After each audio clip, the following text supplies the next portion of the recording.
Hello guys, welcome back to my channel creative story में आपका स्वागत है। गाइस, अगर आपको मेरी स्टोरी पसंद आती है तो please like, share and comment करके ज़रूर बताइए कि आपको मेरी स्टोरी कैसे लग रही है। और जो भी मेरे चैनल पे नए आ रहे हैं, प्लीज़ मेरे चैनल को सब्सक्राइब करें। Thank you. अब हम अपनी स्टोरी पर आगे बढ़ते हैं। अभी तक हमने देखा कि जहाँ जीबूजुन सबको बता रहा था कि माँ ने खुद को बचाने के लिए वो फ्लावर पॉट बाप के सिर पर मार दिया।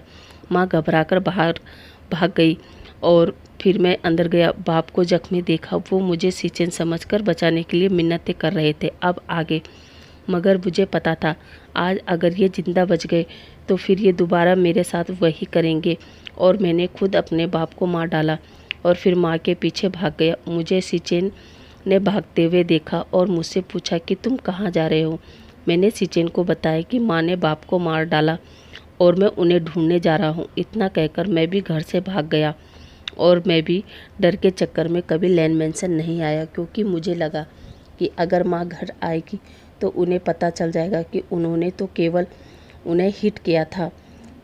मगर शायद माँ भी घबरा गई और वो भी उस घर से भाग गई।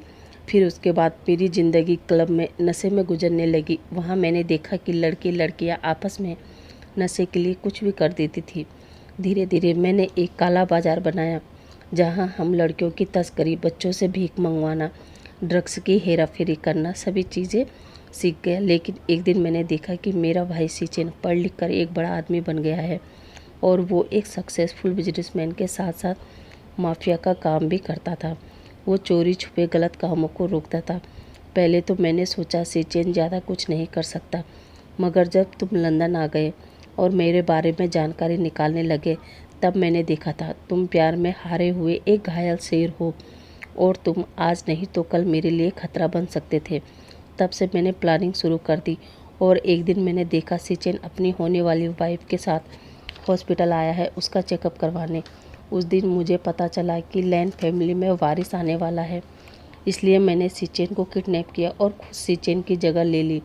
मैं उसका नाम, पहचान, फैमिली, यहाँ तक कि यांगली उसको भी पाना चाहता था। उसके साथ रह रह कर मुझे भी यांगली से प्यार हो गया। लेकिन एक दिन उसे मेरे बारे में पता चल गया और वो तुम्हारी शादी से पहले की बात है। पता है वांग जी, उसने विंग को बता दिया था, इसलिए मुझे विंग को किडनैप करवाना पड़ा। और उस दिन मैं वहाँ से थोड़ी देर के लिए गायब हो गया और असली सीचेन को खड़ा कर दिया। और उस दिन सच में मैंने सीचेन का खेल ख़त्म कर दिया। और तुम्हें लगा कि तुमने यांगली को बताया कि सीचेन मर चुका है। उसे मैंने पहले ही बता दिया था कि तूने विंग को बताया था, तो मैंने तेरे सीचेन, विंग और विंग के फ्रेंड जिया के बेबी को मार दिया। इसलिए तू अगर ज़िंदा रहना चाहती है तो तू अपना मुंह बंद रखना।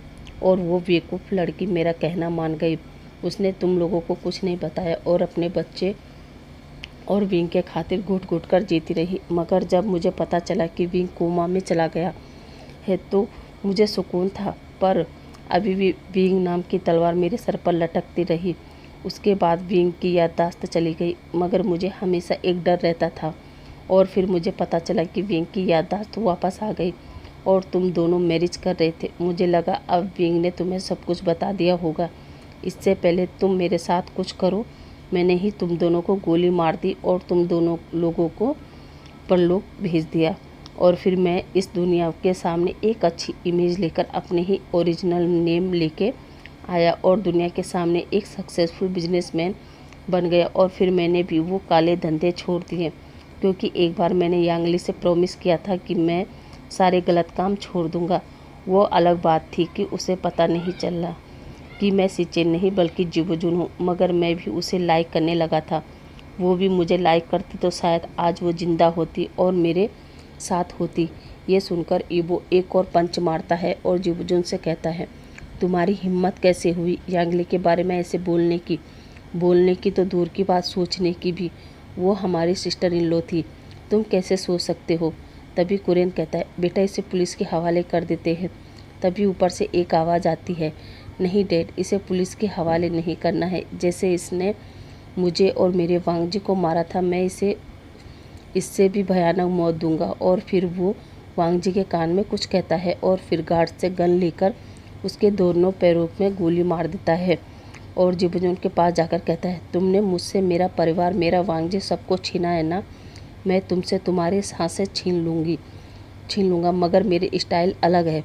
तुम लोगों को फेंकवा देते थे ना, आज मैं भी तुम्हें ठीक वैसे ही फेंकूँगा। जिबजून कहता है, नहीं विंग, तुम मेरा कुछ नहीं कर सकते, क्योंकि तुम्हारे पास न पहले हिम्मत थी और न आज। इस पर विंग हंसता है और कहता है, शायद तुम भूल गए मिस्टर जिबजून कि मैं पिछले जन्म में एक माफिया टाइगर का पार्टनर था। तो अपने पार्टनर के साथ रह रहकर कुछ तो अच्छाई बुराई मेरे अंदर आई होगी। और वो गार्ड से कहकर जिबजून को जिंगसी के पीछे तालाब में फेंकवा देते हैं। इस पर कुरेन कहता है, जान, ये तुम क्या कर रहे हो? ये पानी में डूबकर मर जाएगा, और अगर पुलिस वालों को पता चलेगा तो तुम्हें सज़ा हो सकती है। जहान कहता है, नहीं डैड, पुलिस वालों को कुछ भी पता नहीं चलेगा, क्योंकि उस तालाब में मगरमच्छ है जो जिबजून को खा लेगा। और ये तो शायद ईवो को पता होगा ना। ईवो हाँ में सिर हिलाता है। अब जहान कहता है, ईवो, हमारी वेडिंग थी। ईवो कहता है, हाँ जान, हमारी वेडिंग थी और अच्छे से हो गई, मगर हमने अभी इस वेडिंग को लॉक नहीं किया। और जहान और ईवो सबके सामने किस करते हैं।